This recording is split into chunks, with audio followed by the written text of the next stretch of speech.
왜 사야지? 기껏 해봐야. 어차피 난 글렀어. Most of us have never been in the concentration camp experience.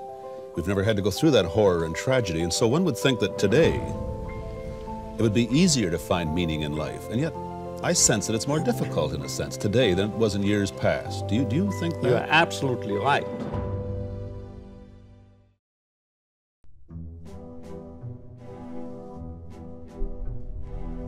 수고하세요. 감사합니다. 아나운서 된 지 벌써 6개월입니다. 이제 분장실 가는 것도 별로 안 무섭고요. 아침에 일어나는 것도 적응이 거의 완벽히 됐습니다.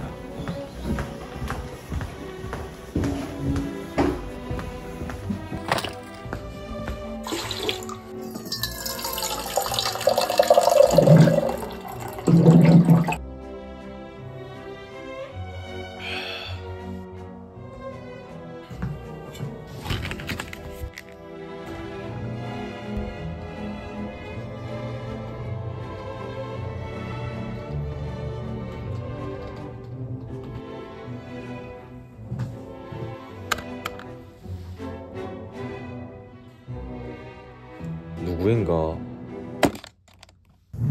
안녕하세요, 유수입니다. 업로드 주기를 계속 낮추겠다, 더 가볍게 하겠다라고 했는데 일주일에 1회 이상을 지금 줄이지 못하고 있습니다. 핑계를 좀 대자면 반성하겠습니다. 또 요즘 제가 너무 이런 얘기들을 책상머리 콘텐츠로 진행을 하게 되다 보니까 뭔가 좀 정해진 내용을 전달만 하는 방송하는 기분이 들어가지고 그래서 좀 더 편하게 저를 드러낼 수 있게 뭔가 브이로그와 책상머리 콘텐츠 그 어딘가쯤에 자리를 잡은 그런 콘텐츠를 진행하려 합니다.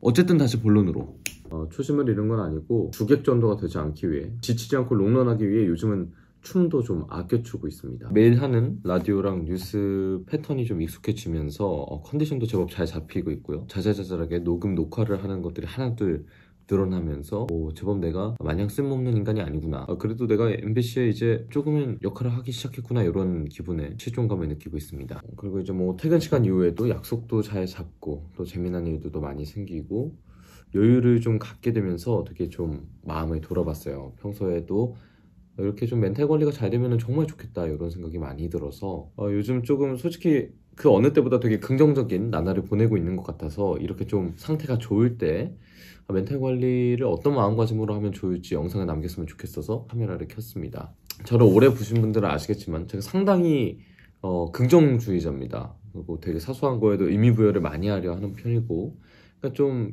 속된 말로 자기합리화를 굉장히 잘하는 편인데, 이거를 저는 의미부여라고 되게 조금 순화해서 표현을 하고 싶거든요. 되게 볼품없거나 조금 안 좋아 보일 수 있는 상황에도 내가 의미가 있다고 나만의 생각을 좀 가짐으로써 그거를 좀 긍정적으로 받아들이려 하는 이런 경향이 있는데, 이게 딱 죽음의 수용소에서라는 책을 쓴 빅터 프랭클 박사의 로고 테라피랑 상당히 일맥상통하는 부분이 있더라고요. 일반적으로 이제 실존주의 철학자들이 인생은 허망하다, 허무하다, 이런 얘기를 한다면 이 빅터 프랭클 박사의 로고 테라피는 그걸 넘어서 내가 이 삶을 되게 주체적으로 살아가야 할 초의미를 부여하는 그런 건 거죠.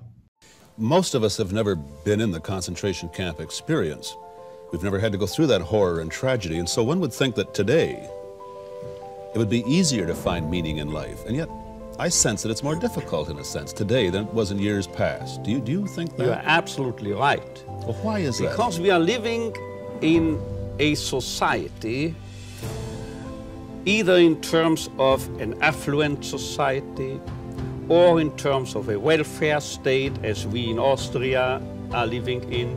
Anyway, these types of societies virtually, or at least they are out virtually to satisfy and gratify each and every human need, except for one need, the most basic and fundamental need operant in man, the need for meaning. It's what I'm used to calling recently the unheard cry for meaning. You scarcely will find any reference to what is the most fundamental and basic concern of man. Neither pleasure nor happiness, nor power or prestige, but originally and basically his wish, his desire to find and fulfill a meaning in his life, or for that matter, in each single life situation confronting him.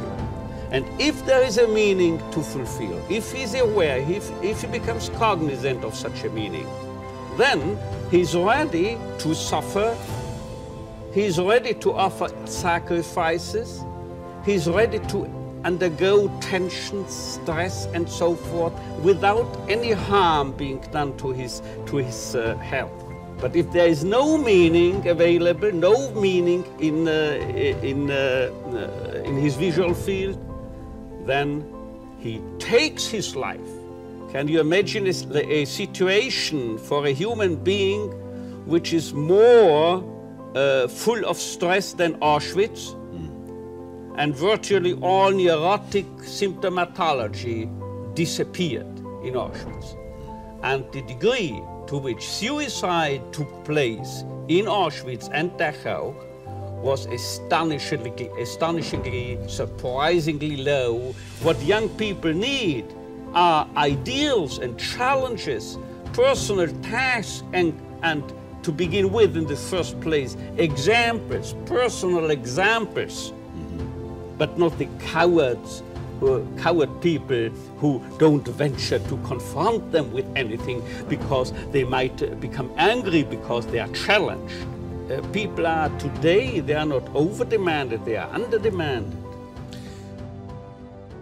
당장 부모 세대하고만 비교를 해도 기술적 편의와 자유의 측면에서 우리는 훨씬 많은 거를 누리고 있지만 저희는 외려 더 쉽게 무기력증을 느끼고 있는 것 같아요. 왜 그럴까? 뭔가 요즘 사회가 너무나도 주체성을 강조하고 어떻게 보면은 누구에게나 그런 성공의 기회가 열려있다는 인식 때문에 내가 직접 이뤄낸 가치에 대한 갈망이 너무나 커졌기 때문이 아닐까. 얼핏 보기에 지금의 세상은 참 살기 좋은 세상이지만 이미 성장이 되어 있는 만큼 성장시키기에는 어려운 시대가 아닌가. 그렇기 때문에 뭐 어른들이 너희는 우리 때에 비하면 훨씬 더 좋은 환경에서 많은 거를 누리면서 태어났는데 왜 이렇게 불만이 많냐?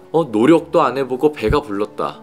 이런 말은 자극이 되기보다는 박탈감만 낳는 것 같아요. 그래서 오늘은 매일 살아가야 할 이유를 찾는 것마저 너무나 어려운 우리 세대에 그 와중에 하나하나의 의미를 부여하며 목표하는 바를 이뤄나가는 그런 마음가짐에 대해서 이야기를 해보고자 합니다. 어린 시절 혼자 있는 시간이 참 많았던 저는 TV의 영향을 상당히 많이 받았거든요. 그러니까 미디어에서 보여지는 올바른 삶이 마치 정답인 것처럼 살았던 거예요. 뭐 대표적인 가치로는 권선징악, 고진감래 이런 것들, 그리고 우리가 뭐 문학이나 이런 데서 접하는 뭐 발단, 전개, 위기, 절정, 결말 이런 구조 있잖아요. 역경, 극복, 실현, 귀인 등장.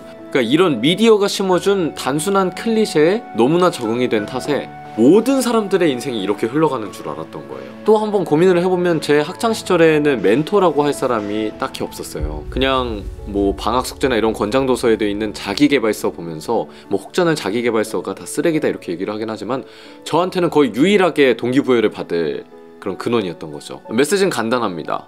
야, 이 사람 이렇게 불쌍했는데 일이 잘 됐어? 그럼 나도 할 수 있겠다. 이걸 돌아보면 제가 너무 단순해서 긍정하기에 바빴던 것 같아요. 그러니까 현실성이 없었던 거지. 나도 이런 자기계발서 같은 인생 살아야겠다. 이 역경을 극복해야겠다. 근데 가만 보면 저는 자기계발서에서 그 사람이 얼마나 성공했는지 보다는 얼마나 큰 역경을 극복했는가에 울림을 받곤 했습니다. 그래서 내 인생도 좀 더 작품성을 갖기 위해서는 운 좋게 다가오는 기회들을 잘 잡아서 성공하는 것보다 닥쳐오는 시련들을 멋지게 이겨나가는 거를 좀 더 바랬던 것 같아요. 그러니까 또 원래 좀 철없는 애들이 뭐가 됐든 다 승리하고 싶어 하잖아요. 이기고 싶고 그랬던 거죠. 지금 보면은 성취라고 할 수도 없는 되게 작은 것들, 그 하나하나를 나는 이겨낸 거고 그럼에도 불구하고 해낸 거고 이렇게 의미부여를 해내면서 일종의 나는 뭐든지 뚫고 나갈 수 있는 애, 나는 극복하는 힘이 되게 강한 사람이다. 남들이 봤을 때는 되게 별거 없고 작은 것들도 하나하나가 저한테는 너무나 큰 성취라고 스스로 의미부여를 했던 거죠. 근데 어떻게 보면 그것도 하나하나 이겨나가는 거잖아요. 거기에 자신감이 붙은 거예요. 그리고 괜히 거기에 자신감이 붙어서 뭔가 주제 파악을 하기보다는 더 높은 목표를 성취하고자 이렇게 열망했던 것 같아요. 가만히 주변을 보면 뭔가 계산, 오지랖 이런 거에 능한 사람들이 정말 너무 많이 있어요. 대체로 그들의 목적이 그러하듯 때로는 그들이 적절한 조언을 주기도 하지만 지나치게 현실적인 개입은 오히려 우리를 움직이지조차 못하게 만드는 것 같습니다. 어쩌면 그러니까 제가 21살에 아나운서에 대한 도전 자체를 아예 포기해버렸던 것도 그런 맥락이었고요. 그렇다고 해서 제가 뭐든지 다 된다, 긍정한다 이런 얘기를 하고 싶은 건 아니에요. 어쩌면 당신이 실패할 거라는 주변에서의 말, 어쩌면 그거는 틀린 말이 아닐지도 모릅니다. 그러나 그럴 때마다 제가 상기하는 일론 머스크의 말이 있죠. Why even begin? When something is important enough, you do it even if the odds are not in your favor. 오늘도 들어주셔서 감사합니다. 볼품없는 제 이야기가 누군가에게는 작은 위로라도 되길 바라며 저는 여러분의 댓글을 기다리고 있겠습니다.